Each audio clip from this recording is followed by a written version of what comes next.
Welcome to Somebody Asked Me with Janice Case, the podcast where we take questions I've been asked in the past from so many different roles, along with questions you'll ask and we'll ask together to, learn.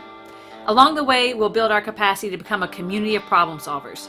I'm your host, Janice Case. Let's get to it, shall we? Welcome everybody to episode 22 of Somebody Asked Me with Janice Case. I am joined today by the fabulous Melissa Ellis. Melissa, we are kicking off October 2020. We have been through a lot, to say the least. So how are you, my friend? I'm hanging in there. It's funny. I was doing extremely well in the beginning. I think I may have discussed this with you before. Being an introvert, Sure. The isolation part wasn't really a big deal for me. But I think I'm even starting to lose it a little bit, Janice. Yeah. You know, going to my best friend's house every weekend is like most people think they're taking a vacation. Exactly. It's my one chance to be around humans. Yep. Because I'm still, despite the way the rest of the world seems to be moving on, I'm still, self-isolating and sheltering in place and all of that. But it's taxing. Yeah. It's definitely, and that's reflected in my bank account. Yep. Because I'm shopping up a storm. Yep. No problem with the contributing to capitalism right now. Absolutely. And yeah. Yeah. You and me Exactly. both. But very purposeful, I feel like. Like I just bought more organizers for my drawers in my bedroom, my dresser drawers, right? Like I needed those. And I actually, now that I think about it, psychologically speaking, there's a link there to, right, the control. I can control being organized. I can't control much right now in this world, but I can control that. So yeah, every time Amazon shows up, and Amazon shows up lots of times more than once a day, because I'm not the only one shopping in this house, right? My husband, my kids, we're all doing the same thing. So Yeah, absolutely. Yeah. All right. Well, we're continuing to press on, and we're making a shift this week. We talked about it in some of our previous episodes to kind of give people a heads up, because as everyone knows, we've been laser focused on, of course, racial injustice this season, and no doubt it's going to continue to be our primary focus moving forward. We decided a few weeks ago, though, in our conversations as you and I were planning, that we did want to make sure we return to our podcast roots. And that means going back to those 8 realms that we talked about and introduced way back in episodes 1 and 2. So for those of you listening now who have no idea what I'm talking about, head back and listen in. But we kicked off the podcast with those because we talked about how these are kind of the realms of day-to-day life, and we wanted to create a space where we could talk about those and how we can grow and learn from each other in those. And so you and I decided in the last few weeks that we wanted to make some space to come back to those, interspersed as we continue our conversation. So we're going to do exactly that. Intersperse our learning around systemic racism in this country with several conversations this season about how change impacts relationships, for example.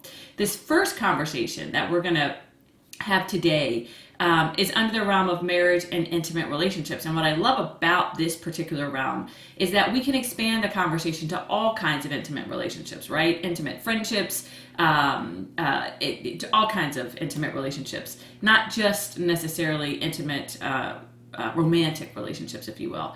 But today we're going to share a conversation about one woman's very precious journey, her journey to beat breast cancer. I met Tessa Richter Guevara because we share our faster way coaching journey. She's a really great example, actually, of how this podcast works, folks. So we pay close attention to the regular people we know, and when they share experiences that we know others could learn from, we reach out and we invite them to tell their stories. And so it made perfect sense when I saw earlier this year, actually, Tessa post a blog post about her breast cancer journey. It made perfect sense to us to launch October, which is, of course, Breast Cancer Awareness Month, with her journey, and specifically how her journey impacted her marriage. We've all known people in our lives who experience cancer, and I'm guessing we're not alone in wondering, gosh, all the different ways that cancer of any sort impacts you personally as the person who has it. How does navigating cancer impact a marriage, right? How does a marriage weather the storm, if you will, that is cancer? So we're going to kind of approach this from a storytelling lens. Tessa's going to start wherever she feels like she needs to start and ultimately get to how she and her husband navigated this journey, both individually and together. So Melissa, with that in mind, kind of framing it that way, anything in particular you're hoping to have surface in this conversation? Yeah, I mean, it's very interesting to me because when we think about cancer, breast cancer specifically, because that seems to be the one that gets the most attention and publicity and all of that. My own sister is a survivor. Yes. Lost an aunt to it. So I've never thought about how it impacts a marriage. Yeah. I think we as people, we think you said in sickness and health, and darn it, here's the sickness, and you just better make it work. That's it. But it's so much heavier than that, and it's so much more involved than that. And so I'm eager to hear exactly how it impacted her marriage and how they, how they made it through and what things they did. So yeah, I'm very, very, this I think is a great way to start this month. It's a more, non-traditional conversation. Yeah, absolutely. So folks, with that, we are going to begin our conversation. And I'll share this, Melissa, because this could seem, I'm realizing, a little bit odd for folks who don't listen to every episode. But there are times when Melissa and I interview folks together. There are times when I interview folks on my own. This is one of those times where Tessa and I had this conversation. And what I value about the kind of co-host relationship that Melissa and I have is that even when I'm interviewing solo, that she can listen to the conversation, we can both go back and listen, and then be able to kind of process it together. And that, I think, just continues to deepen the learning around the topic. So I'm going to bring you next. We're going to bring you next the conversation with Tessa. Let's get to it. So Tessa, welcome. Thank you so much for being here. It means a lot to me. It means a lot certainly to everybody who's listening today. I want to just start off with you kind of just introducing yourself, right? Quick introduction, who you are, the basics, that kind of thing. Okay. Thanks for having me, Janice. This is exciting to chat with you today. I'm just a mom. I have been married for 20 years. I've known my husband for 23. He sort of came into my life and saved me, really. Yeah. He came into my life at a time when it was very difficult. I was going through a difficult season. And like I said, we've been married for 20 years. We have 2 kids. I work in healthcare. I've been a nurse for as long as I've been married. So that's just sort of me and what I do. And where do you guys live? We live in Arlington, Texas. That's right. And tell us the age of your kids. Rocco is 14 and Izzy is 12. Awesome. So, I love you said you were going through a difficult season, because we're going to engage in several conversations over the second season of this podcast about how change impacts relationships. And it falls into the realm of marriage and intimate relationships, one of the realms that we kind of decided to focus this podcast on. And what I love about that is that, we can expand the conversation into all kinds of intimate relationships, right? Not just romantic, intimate relationships. But today we're going to focus on your very precious journey, and that was your journey, or is your journey, to beat breast cancer. And we talked previously, when we were prepping for this conversation, that we're just going to approach this from a storytelling lens, right? You're going to start wherever you feel like you need to start, and ultimately then we're going to focus our conversation on how you and your husband especially navigated this journey, both individually and together. So I'm going to kind of turn it over to you to begin that conversation. Okay. I think I'll probably start from the beginning. Yeah. And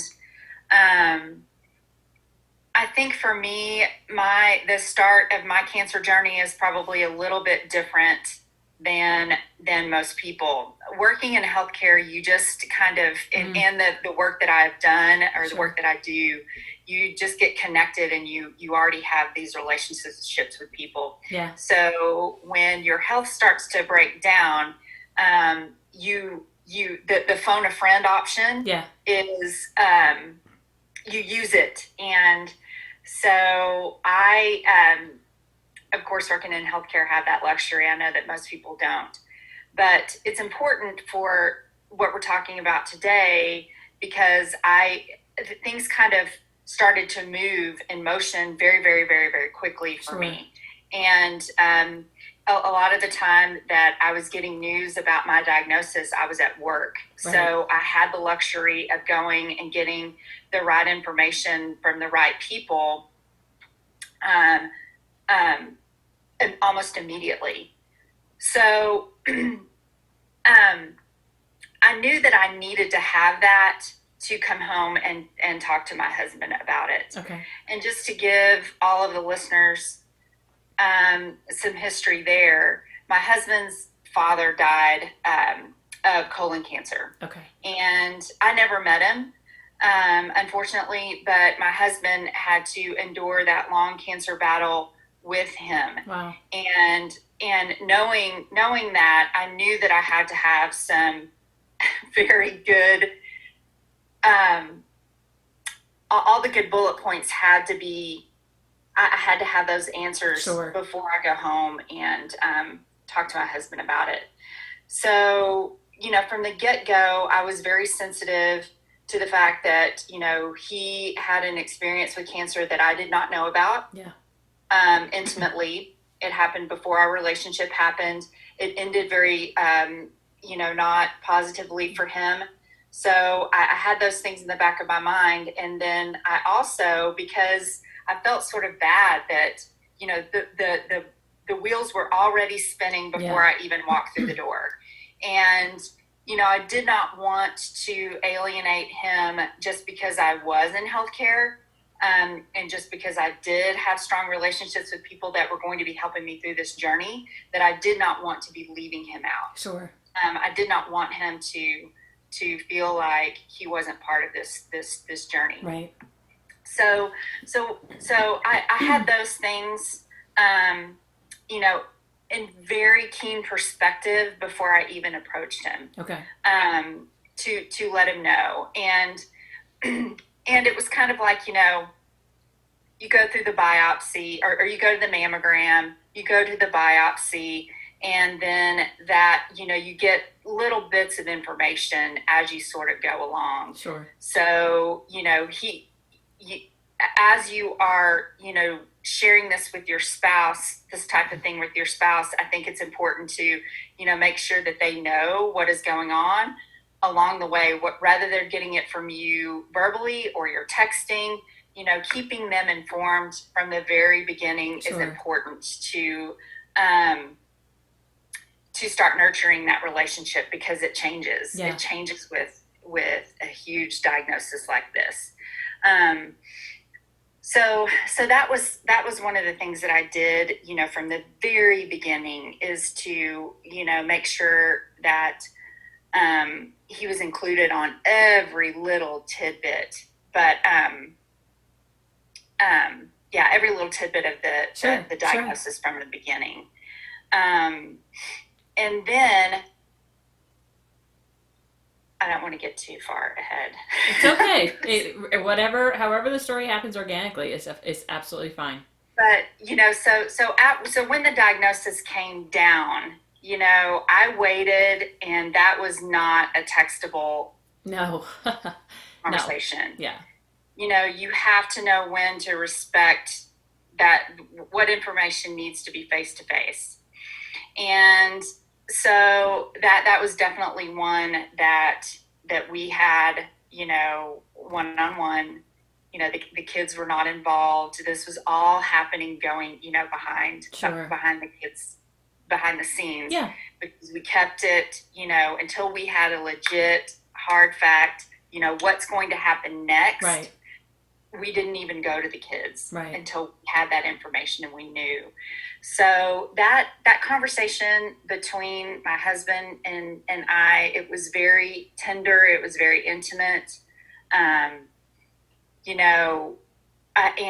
I did way more listening than I did talking. Okay. I think that's sort of a good pearl too, is that, for those that you love, you have to hold space to make sure that their feelings get heard too. And I think that Andre is he's always been, he's just always had this innate ability to know what to say and when to say it. Okay. And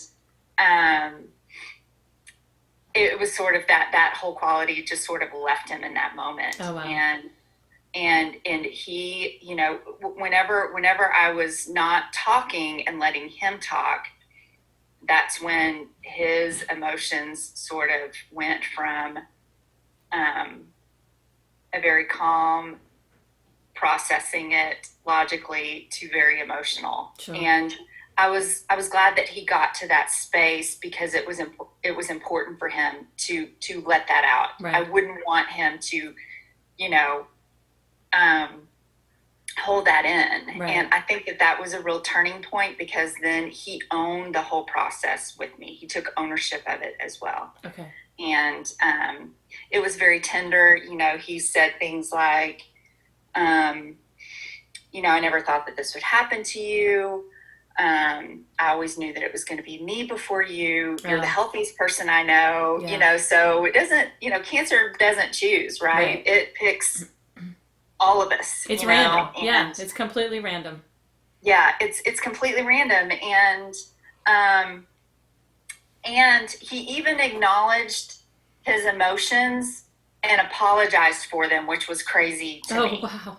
Yeah, he's like, I know. He's like he didn't want to show that emotion, because he thought, you know, he didn't think that that's what I needed. Yeah. From the get-go, right? You spend time, you're trying to do what you think he needs. He's trying to do what you think you need. And yeah. Yeah. And, you know, you can't get frustrated with that, because what was actually happening, Janice, Mm-hmm.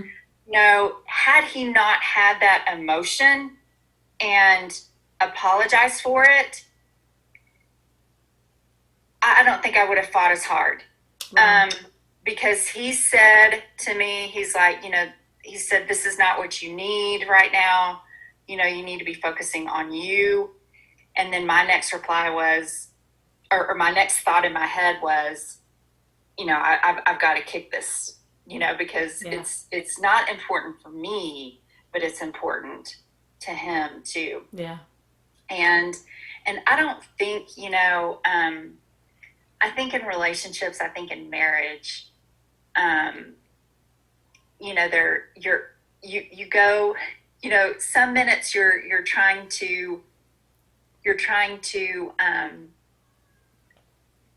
you know, like you're trying to win the argument, or you're trying to make your point, or you're trying to be heard, or you're trying to be seen. Sure. You know, it's like you're always sort of, you know, jockeying or fighting, or this is how I think about this, or I want to raise the kids like this, or we should buy this for, you know, the house, or what paint color do you want? And, you know, so I think as women, we're always, you know, it's always presented, well, it's our way or the highway kind of thing. So I think, you know, there are certain instances, and a cancer diagnosis is one of them, that you got to step back, because when you're in a relationship and in a marriage, it's not just about you. Absolutely. and you know, it's the time to, it is about you, but you know, there's someone else that as much as it's becoming real to you about your prognosis, sure, it's becoming real to them in a whole nother way. Yeah.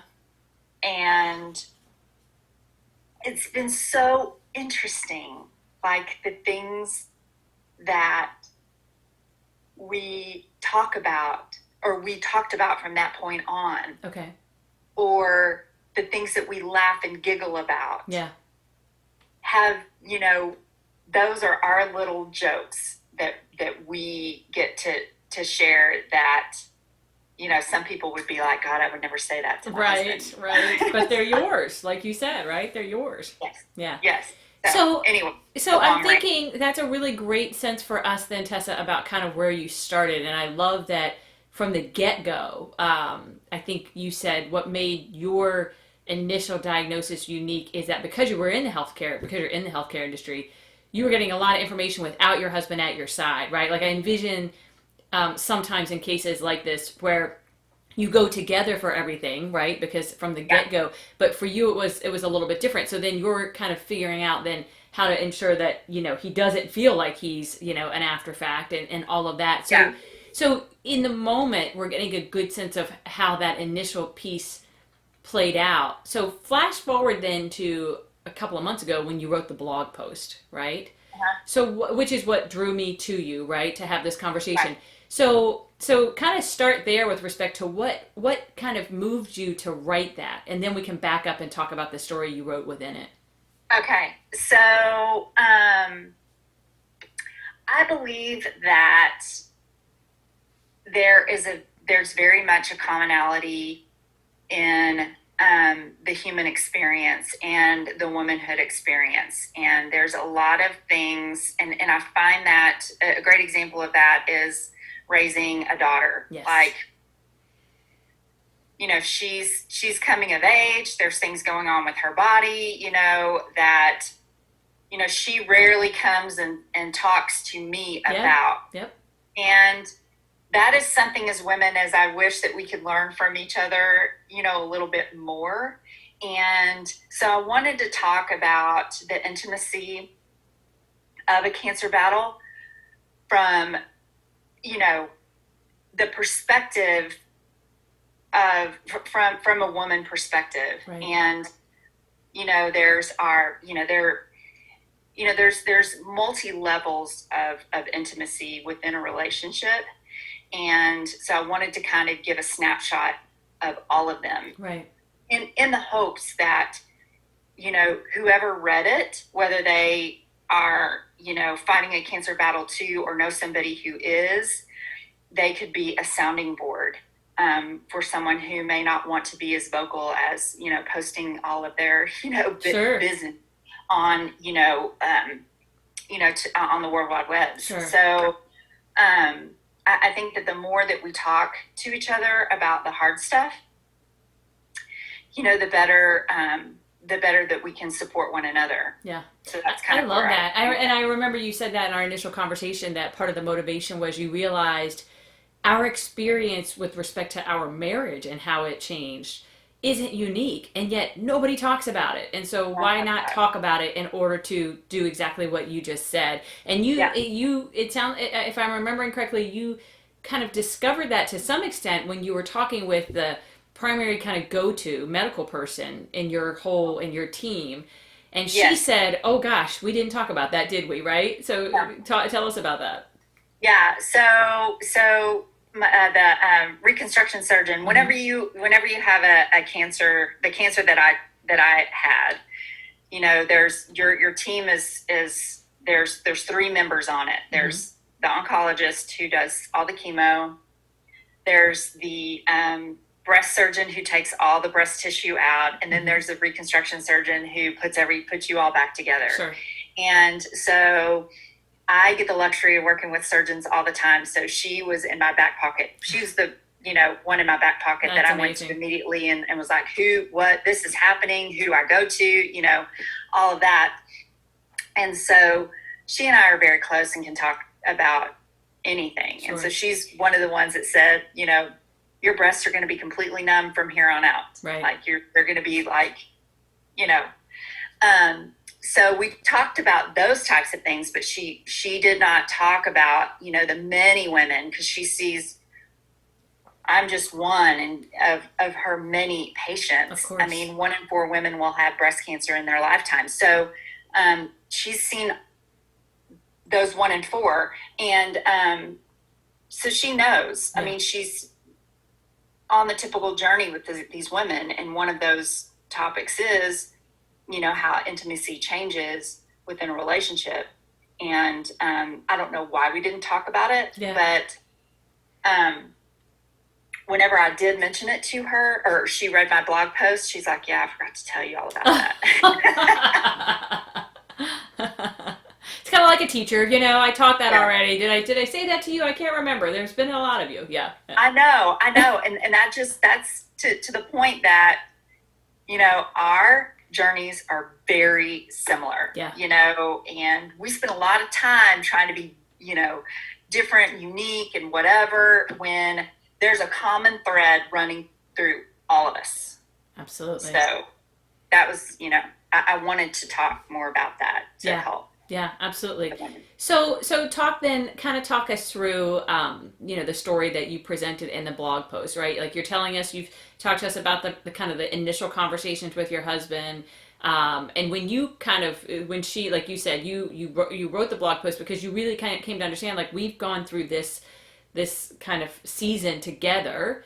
This is how we've weathered it. These are the things that were really hard. And then you realize, but I'm not the only one, right? Probably every person who goes through cancer of any sort, right? Breast cancer having its own unique qualities. So from the kind of, you know, you've gotten through now you know you have it, and now you have a plan. Start to talk to us about then how your relationship did change. What are the things that happened that you couldn't have anticipated, and how you weathered them. And, you know, when we come to the kind of close of our conversation, of course, we'll come to the, you know, here's what I would suggest, right? Here's what I would encourage people to think about should they have to take this journey. Yeah. Okay. So, it was from the time that, you know, after I initially told him, he took ownership of it right away. Yeah. Like, he's, I think that your typical man, Mm-hmm. not to generalize, and I think our listeners today will, if they really sit back and think about it, when their husband is at work, like, it's hard to talk to them because they're at work. Yeah. They're at work. They're at home. They're very like, this is what I'm doing. Compartmentalize. Yep. So I expected him to, you know, because I had 6 treatments, right? 6 chemo treatments, you know, 4 hours in a chair, yada, yada. And so I expected him to be, you know, that was going to interfere with his work time. Right. So I assumed that he was going to need a friend to take me to my chemo treatments. And he's like, oh, no. Aww. We're doing this together. Right. You know, so he really came alongside. And that was kind of a surprise for me, and kind of different. Yeah. But, you know, I always presented that to him as an out, just in case, because I know, you know, that's him, you know, 8 to 5, he works, and, you know, so, but he really kind of took ownership, and we were kind of partners in the whole thing. Now, there was all of the internal things that happen that, you know, within you, you know, because there are things you got to kind of get right. You got to get the fear aspect, the what ifs. You kind of have to make peace with those things within yourself. And we would talk about them, and which was very, very helpful. But a lot of that work was really done, you know, sort of internally within me. Right. And so, you know, he went to every treatment with me. And he just was, you know, doing everything around the house, you know, and taking care of the kids, and, you know, all of that. So I noticed, you know, it was only 6 treatments, and we did them 3 weeks apart. Right. So we went through all the summer together doing that. And, you know, I could tell by the end he was like, you know, he was getting as tired of the treatments as I was. He never really verbalized it, but, you know, I could see it. And, you know, he would keep me in check with things like, you know, if I ever got frustrated or whatever, like, we would, you know, he would say things like, I thought cancer would make you nicer, you know, or not as frustrated or whatever. Right. And so he made jokes whenever, you know, I would sort of get out of line and, you know, get frustrated with the kids or whatever. You know, it was kind of like that reminder of, okay, the big picture here, Tessa, you know, it's not, you know, keep your eye on the prize kind of thing. But, you know, there was no, was no intimate connection going on. I'm very much the physical, needs sort of person. Like my love language is physical touch. Sure. And his is not. His is acts of service. So you can imagine him doing all the stuff and then me needing that, that need and want for to be touched, and how,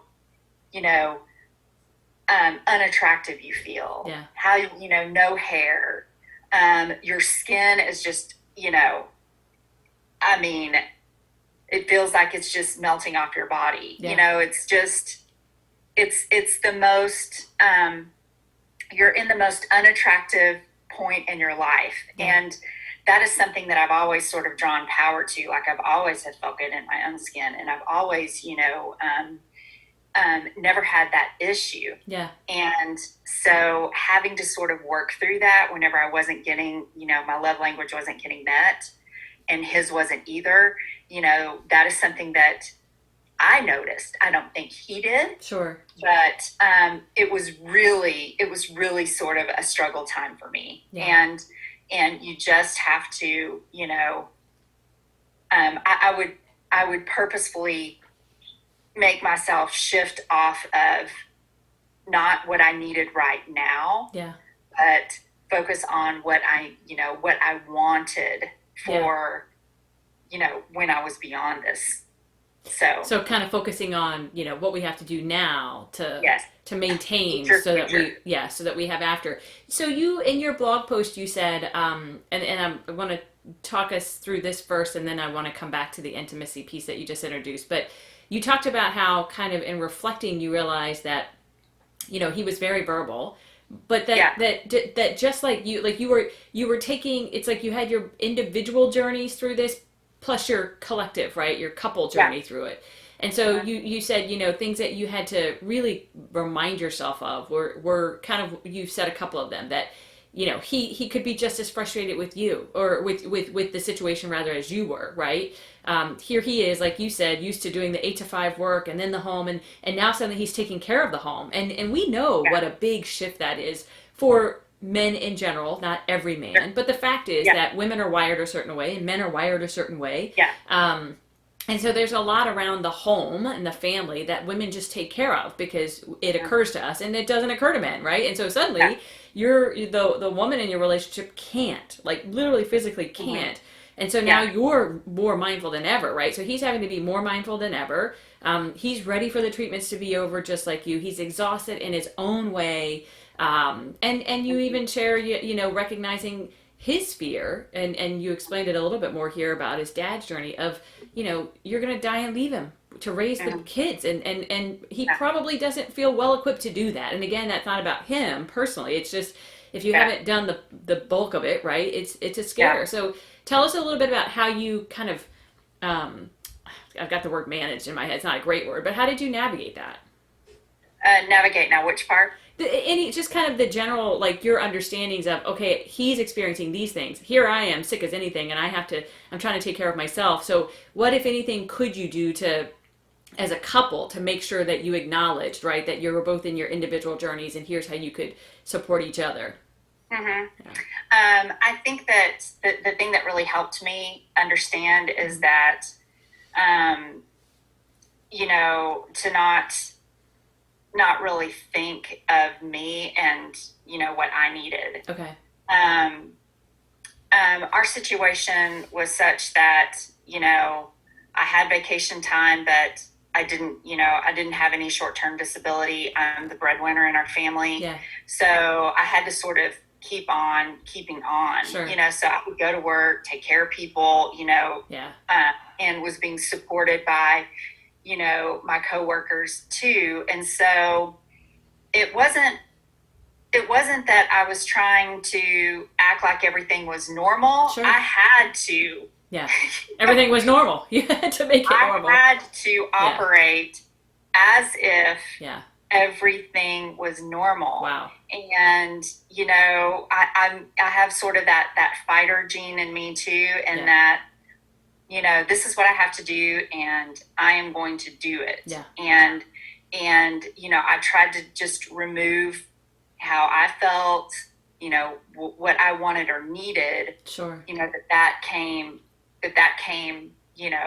last. Not that I wasn't taking care of myself, Of course. because I really, turned on the ability that you and I both know with nutrition and Yep. how to take care of yourself and all that. Like, I had that in my back pocket. Yeah. So, that became just as important in taking care of myself and keeping functioning Sure. as anything. And Yeah. just, my want or need, to be touched or whatever just went sidecar, Yeah. because I just, and having to function the everyday. Yeah. And I would think about the kids, or I would think about him, Yeah. or, that type of thing. And so that really, really helped.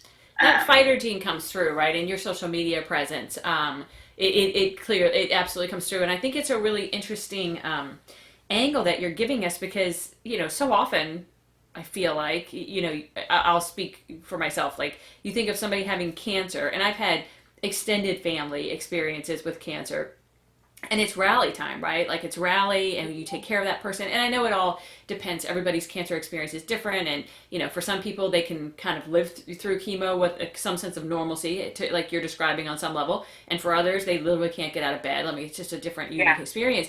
But it's interesting for me to hear you, because I feel like, I think, again, generalizing, but I think women in general, right? We tend to put other people first. That's our, we put everything and everyone else first. And so oftentimes when we're taking a journey like this advice is, this is the time to put yourself first, and you have to think about it. And so I think it's really important for us to hear you say, look, yes, you got to put yourself first and you have to take care of yourself. But the fact is, I didn't stop doing what I had always done, right? And thankfully you could, physically you could, but because what it says again, Tessa, is that everybody's journey is unique, right? Everybody who has cancer isn't in a position to stay in bed. A lot of people have to drag themselves off that sofa, as sick as they've ever been, and still go about the day to day. Yeah. So, one of the other things that I was very shocked and surprised is, I've of course asked my doctors. I was like, what do women typically do? Yeah. And they're like, oh, well, our breast cancer patients, man, they don't stop working, especially the nurses. They just, They take off, 3 days after their chemo. They get, they feel better, and they go back to work. So I think, keeping, business as usual, as much as possible, was so completely helpful. Yeah. I can imagine. And frankly, if I'm ever in a similar situation, like, I know that would be me. Like, just keep on doing, because I can't even imagine sitting still when I'm healthy, let alone when I'm sick. Yeah. So let's go back then. And do you mind if I quote a couple of your lines from the blog? No, is that okay? Not at all. All right.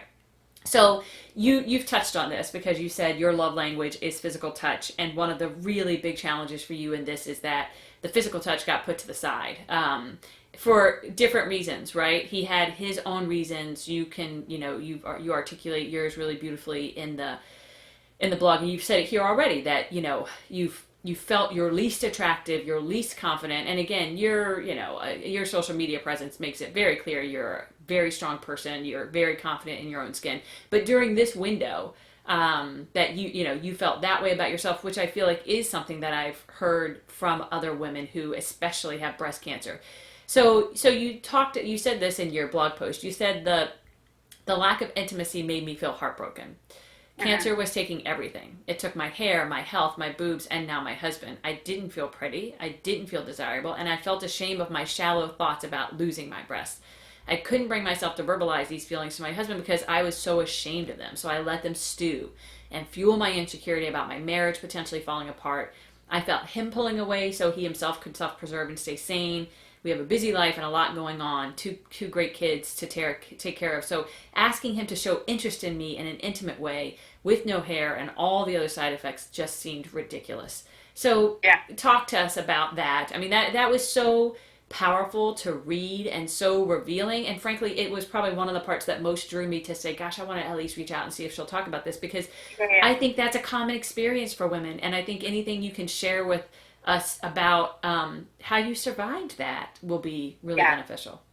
Yeah. So, there are times, so this is going to be like I'm very candid, Do it. and I don't, and I'll share just about anything, but it's really interesting because, when my diagnosis came about, I thought I was in the healthiest I had ever been. I felt so good. I was doing lots of things to, what I thought was improving my health and yada, yada, yada. And, so my husband and I had this, he had a company thing at a hotel, and we went, it was probably about a month before I was diagnosed, and had the most meaningful lovemaking, session, whatever you want to call it. And I was like, I'm going to remember this one. Aww.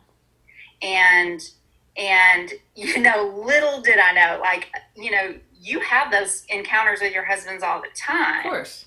And, it's just like, it was so different, Janice. Yeah. There was something different about it. And, I kept thinking about that and how I felt in that moment. And, soon thereafter, how I was going to remember this one. Sure. And I didn't really know exactly why, but now it really all makes sense.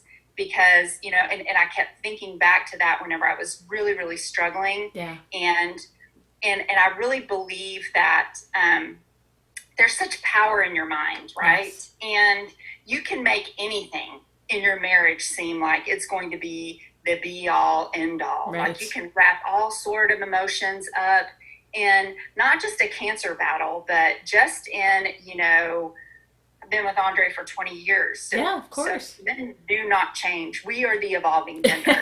So true. I can wrap up all kinds of stuff into thinking that, oh, my marriage is not going to make it past, the next 2 hours. Yeah. But it's truly what you choose to think about, and how you spend those difficulties or struggles or things you don't like or whatever. And so in doing, I kept that into perspective whenever I was feeling all of those feelings and thinking that, him pulling away and doing everything that needed to be done to keep our life running was not because he didn't love me and our marriage wasn't going to make it. It was because he did. Yeah.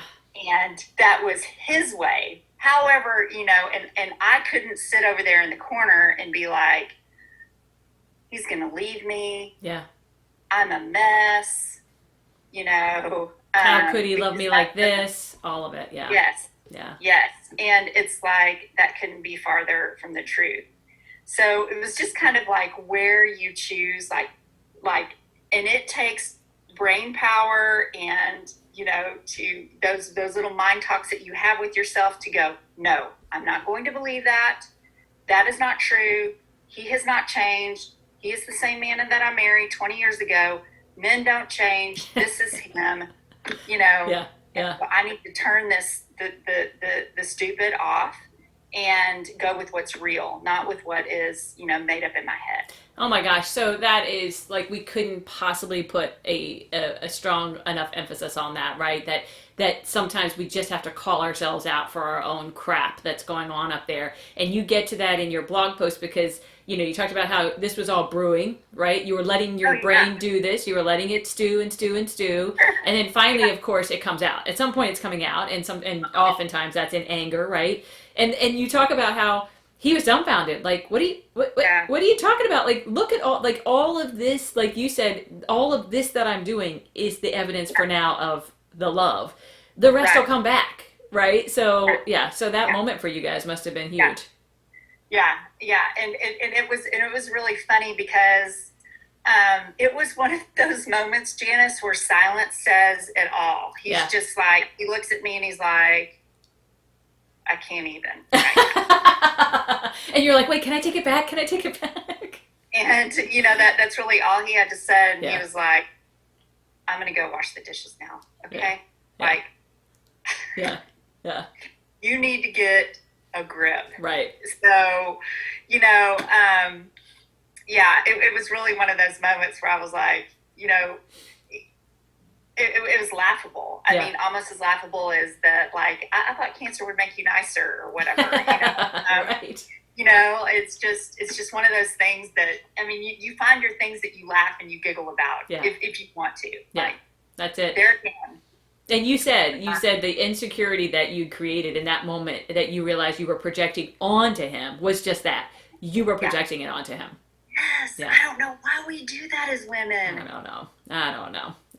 Which is why I guess we worked well together, right? In some way, like you said, oftentimes men don't change, right? They are who they are. And you can see that as a benefit or a flaw or whatever. But with women, like you said, like, oh my gosh, we have our own stuff, right? What we do to ourselves is insane. Yeah. Yeah. Yes. I feel like we're the evolving gender. Like, we evolve over time. Like, we truly age like a fine wine. Yeah. Like, we change. Yep. And men are just like water. Same water. Yeah. Yeah, absolutely. Everything changes around and the whole thing. And like you said, there are definitely some benefits to that. So they just fit whatever shell they're in, whatever container they're in. Yeah. That's what. Well, and the idea of, so I don't change, right? But the circumstances have just changed, right? My wife has breast cancer now. So here's now what I know I have to do different in this season, right? And you've identified like all the stuff that he did. You said, he wasn't just, what did you say? You said he wasn't just being a supportive husband. He was like rocking it, right? Like he was, and you needed to say it out loud, though, it sounds like, to be reminded of that, right? So that you could stop. Because sometimes we know we have to stop the voices in our head. We know it. And sometimes we just can't. And so you need a moment, right, that reminds you like, oh, okay, you need to shut up now. Like it's time to shut up. Yeah. Yes. Yeah. Uh-huh. So you went on to say, and this is, we'll kind of bring this together because, especially this part was so important, I feel like, your conversation around the intimate part of your relationship, because we don't talk about that, right? We talk about all the other stuff. We don't talk about that. And I really, really appreciate that you shared that kind of moment that you all had right before you got diagnosed. And I can imagine then, like 2 months into the diagnosis, 3 months, you're remembering that and you're like, gosh, we'll never get that back. There's no way we'll ever get that back because of this, right? That we'll lose that. So you kind of wrap up your blog post by saying, here's what you have to know. The physical part of your marriage will stop, etc. Tell us kind of the what you feel like is the most important thing people need to know, right, about that piece, and then we'll wrap it up with some final words. Well, I think it will stop. Yeah. And one of the things that I have found out, or one of the things that kind of prompted that blog post was a conversation that I had with another husband whose wife had a cancer battle. Yeah. And, and he sort of confirmed it. He's like, it does stop, but when it starts again, it's like you, in working through that process of starting it up again, it is like you get into a whole different realm of intimacy. Yeah. Like it's like you got to figure out how to sort of do things again because things change, right? Of course. And so you got to figure out how to do things. And so even working through that, the relationship changes and it's enhanced in a different way if you let it sort of be enhanced through awkwardness, through fumbling, through learning how to use lube, all of those things. Sure. It does change, but sort of roll with those changes too, and let them enrich your marriage and enrich your relationship and enrich your intimacy instead of choosing to let them destroy it. Yeah. And, it's all in choice. Yeah. We all have a choice, in how we think, how we perceive things, whether we believe what is factual or what is, made up. Yeah. So you just got to make that choice to let it be the good stuff.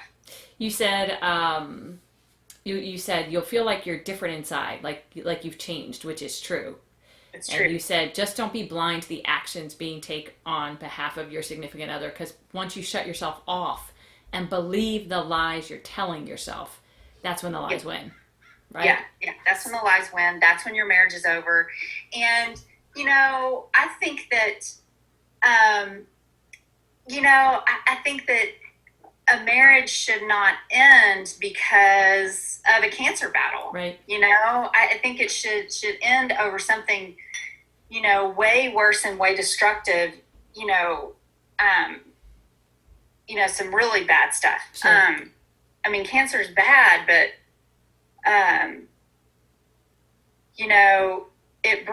whenever you have a cancer diagnosis, it brings about all kinds of thoughts. And so you don't know what's going to happen tomorrow, the next year, the next month. Time becomes very finite, and it becomes very precious. Yeah. And so you want to spend whatever time you have, as, being as positive and as loving, so regardless of what happens, yeah, your legacy lives on in the people that you know and you love. Yeah. That's what's most important.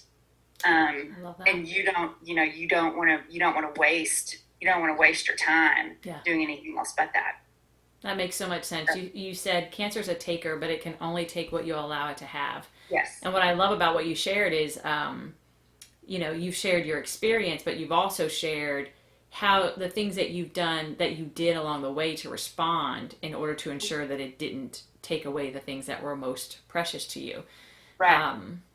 Any final word? I always love to give the final word to the person I'm talking with, and you've given some great kind of final thoughts here as far as the choices and all of those pieces. But if there's one thing that you want our listeners to hang on to as they walk away from our conversation about how to navigate your marriage, through a change as significant as breast cancer, what would that be? It would be to just have faith and have a positive mind, and to not waste any time. Yeah. And enjoy life. It's precious. There's just any number of things that I think are important to keep in terms of perspective. But I think, what helped me the most is just having an enormous amount of faith. Yeah. And putting all, everything I had into that basket. Yeah. So that way, regardless of what happens, I'm covered. Yeah. It's like I'm covered here. I'm covered in heaven. Yeah. That becomes very real. Yeah.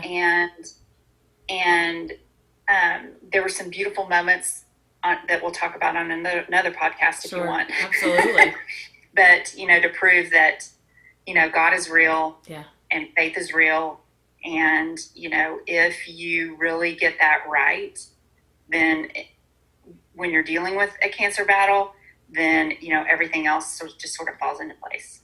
Love that. Thank you so much, Tessa. Really appreciate you opening up and being as candid as you always are and being real with us. Thank you for that. Yeah, you're welcome. Thanks for having me. Gosh, Melissa, listening to Tessa's story took me back to my own personal experience with breast cancer. Years ago, my girl's Nana was diagnosed and fought breast cancer. And, for so many families, that really means kind of an all hands on deck kind of a thing. Everybody has a very different experience. And we're fortunate that she too came through. But certainly her diagnosis had a forever impact on each of us. It also launched many of us in the family to take steps to support fundraising for breast cancer awareness, which is one of those things that you do because you feel like you can't control anything else, right? And so my Tana and Sid and I, this was back when they were like in older elementary, middle school, committed actually to supporting some of the local walks for breast cancer there in DC, which meant that like one weekend a year, we would volunteer for the whole weekend as the volunteer troop for the thousands of people who came to DC to walk on behalf of raising money for breast cancer awareness. And so like literally you showed up on Friday, you put up a tent, you usually stayed like with a stranger, and the girls did like the youth version of that. So they had a youth troop who did the same thing. It was really, really a powerful experience. But what I loved most about it and why I bring it up here was the stories, because in addition to your responsibilities as a volunteer, whatever your job was, one year my job was to ride a bike and be like the last person, right? To make sure we didn't have any stragglers or we didn't lose anybody. But your secondary kind of responsibility was to talk to people and really encourage people to share their story, because that storytelling in and of itself was a part of their healing, was a very kind of cathartic experience for them. And so the more often they had a chance to tell their story, because most of the people walking were breast cancer survivors, the more we were helping them, right, on their own healing journey. So right off the bat, that was a connection, and all those memories came flooding back for me. But then I really connected with Tessa when she stated early on that she was sharing her story because there's a commonality in the female experience, and that we miss opportunities to share so that we can learn from each other and connect with each other over those commonalities. That was such a powerful statement to me, because I thought, yeah, that's exactly right. That's exactly right. What about you, Melissa? Talk about where it connected for you. You know, you hit a lot of points for me. As you know, I am kind of in a addiction to 5Ks right now. Yes, you are. The thing that made me want to do a 5K was my sister's diagnosis. Yeah.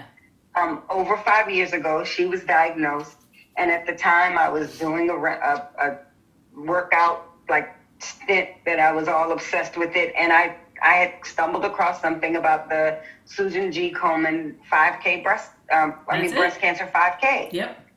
And I set my sights on it, but I never really completed it. Yeah. And so this month in October, I have one scheduled in honor of my sister's battle. So hearing you say that you had Janice, this co-hosting thing was meant to be. I know. I love it.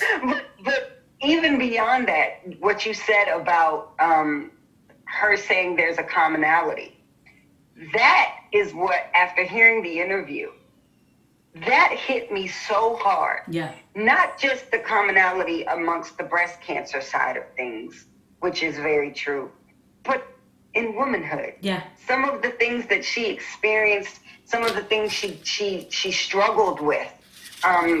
For example, she mentioned, not wanting to even, feeling ridiculous to even talk about her fears about losing her breast, or her feelings about losing her breast. Talking about, how wanting the intimacy, but not wanting to ask for it, or feeling that it was the last thing she should be worried about. Yep. So she stuffed it down. She didn't deal with it. And I think we as women do that in so many areas of our lives. Yes. To think that someone who's fighting for their very life is still doing that. Yep. It was so eye-opening for me, and such a realization for me that's something that I don't want to continue to do. Yeah. I think that sharing our stories is what, like you said, not only connects us, but helps us. Yep. I can only imagine, I know with my sister, she didn't talk about her journey much. Yeah. And I regret that now. I regret that I didn't sit down with her. Yep. And ask her things, or give her the, like she used a phrase that I love, which was holding space. Yeah. Love and that. I regret not holding the space. Yeah. It's not too late. My sister is a survivor. Sure. So I hope to do that. But I hope that listeners are getting that part of it. Yeah. That there's so much happening within the life of someone going through this that we don't even consider. Yeah. And so much happening to their loved ones. Yep. In the minds of their loved ones. Like she mentioned her husband and projecting things onto him. Yes. That he wasn't even feeling. Yeah. And was quite offended that she thought he was feeling. I'm just going to go wash the dishes, okay? Yeah. Yep, I know. I love that so much. Because if I don't go wash these dishes right now, we're going to go to an ugly place. Like, I loved that he stepped up. Yep. But also knew not to let her projections become his reality. Like, there's so many layers to that onion. Yeah. The onion being her whole story, but also dealing with such a crisis in marriage. Yes. There's so many layers to that we could pull back and discuss. But overall, I just think it was very powerful to hear that it really is a fight that the whole family is in. Yeah, that's exactly it. And you really said it.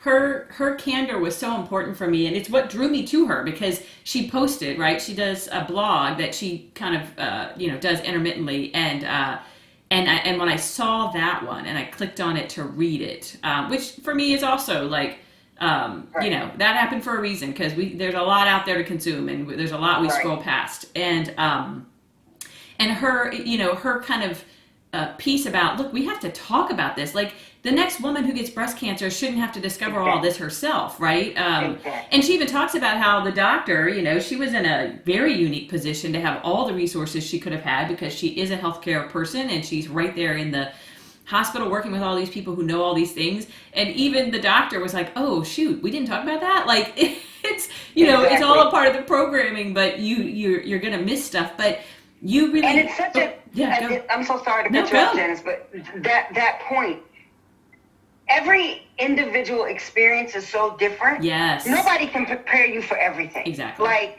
I'm sure there's someone listening to that, like, shame on that doctor. Like, no shame. Yep. There's no way you can think to cover every single aspect of the possibilities of things that may happen. Yes. And that's exactly why we need to share. That's it. That's exactly right. That's exactly why we need to share, because there will be things that are missed. And if we're telling the stories, we can prepare each other for things that doctors may overlook. Yeah.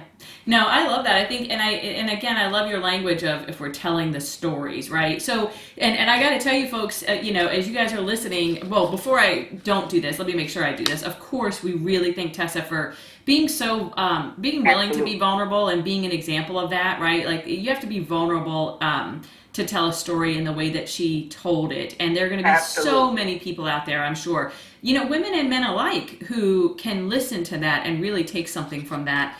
But as we're talking, I'm sitting here making notes to myself, because she gets to stuff like how we're wired, right? Like, some of the things she talks about, really it comes down to how men and women are wired differently, right? And honestly, it makes me wonder about relationships where there are two men or two women. And I think to myself, so if the women are wired the same, how does that work in a relationship versus the relationship I know, right? Where it's a man and a woman. But that's a whole different episode. But I am jotting down things like an episode about how we're wired and what that looks like in real life. An episode about stop stuffing it down, like you said, right? Yeah. Like, we do that as women, and we have to have a place to kind of say it out loud to each other. An episode I can imagine about, like, how we're wired kind of presents itself in day to day, and how we handle that. Because again, we're all doing it individually, and sometimes we have a close group of friends that we talk to about, but usually that's over a glass of wine, and we're more just venting than anything else. But really recognizing, kind of coming to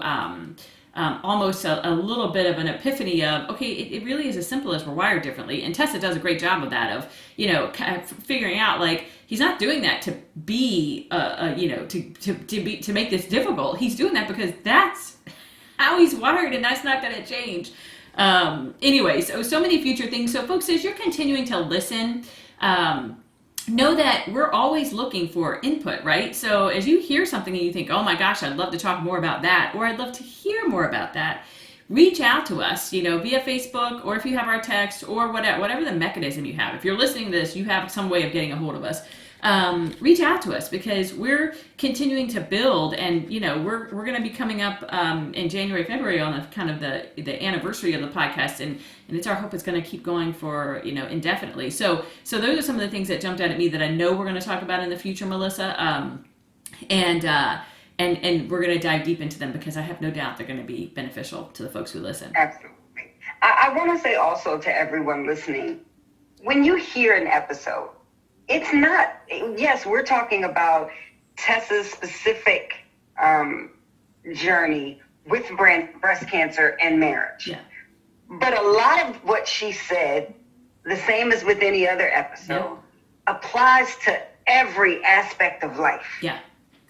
One of the main things that jumped out with me, we mentioned, was the projection that she was doing. Yep. Projecting her feelings onto her husband, or assuming that he felt the way that he didn't. Yeah. With all of our conversations about race specifically, yes, that's huge. Like, that applies. Right. We are often projecting our thoughts onto others. We're assuming that we know what people think and feel based off of Facebook posts or one comment or lack of a comment. Sure.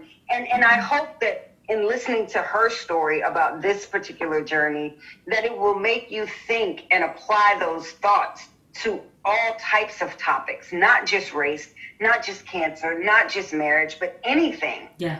And not just the projection piece, but the stuffing down piece, the not getting all of the information piece, the be brave enough to speak about your story piece, like all of it applies so much. And I think that's the thing about this podcast that is so special and unique, because Janice and I know that there are thousands of podcasts out there that, you all could be listening to. We're grateful that you listen to ours.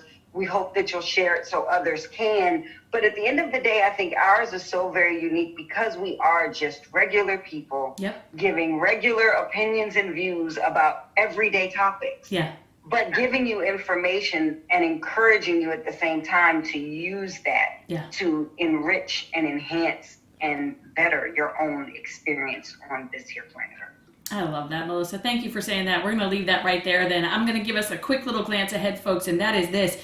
Again, if you've been listening each week, you know that we are, we shared before, and I'll share it again here. We're going to go back to some of our previous episodes this season, because one of the things that we've made a commitment to is trying to, where we can, chunk some of our episodes into smaller bits in order to ensure that the length of them doesn't prohibit you listening, right? We know when you click on a podcast and it says 2 hours, that's a reason not to listen, because you just don't have that kind of time to invest. So, though you could chunk on your own and start and stop, we're going to do some of that work for you. So next week, coming up in the next 2 weeks, we're going to go back to episode 14, which was our episode on using your voice. It's one of the episodes we used to kick off this season, and especially our conversation around race.